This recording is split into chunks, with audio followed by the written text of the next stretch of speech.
आपण पाहत आहात सांगली सम्राट न्यूज। हे काम नव्हे, जबाबदारी आमची।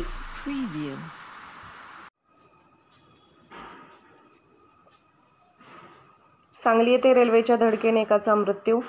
सांगली शहर पोलीस ठाणे हद्दीमध्ये कलानगर बायपास ब्रिज येथे रेल्वे अपघातात महालक्ष्मी एक्सप्रेसला धडक होऊन अपघातात एका व्यक्तीचा पुरुष जातीचा मृतदेह आढळून आला होता। घटनास्थळी स्पेशल रेस्क्यू फोर्स सांगली शहर पोलीस ठाणेचे पोलीस कर्मचारी अधिकारी येऊन पाहणी करून स्पेशल रेस्क्यू फोर्सच्या मदतीने मृतदेह सांगली शासकीय रुग्णालयामध्ये पाठवण्यात आला। मयत व्यक्तीचे नाव दत्तात्रय अण्णा जंगम, वय 80 असे असून राहणार लक्ष्मीनगर असे असून घरातून जेवण करून फिरण्यासाठी बाहेर पडले असता रेल्वे अपघातात मृत्यू झाला असून पुढील तपास सांगली शहर पोलीस ठाणे करत आहे। स्पेशल रेस्क्यू फोर्स आपत्कालीन पथक सांगली कैलास वडर, सचिन माळी, शिवराज टाकडे, राजू मोरे, महेश गव्हाणे, स्वप्नील धुमाळ, अमीर नदाब, सागर जाधव इत्यादी घटनास्थळी उपस्थित होते।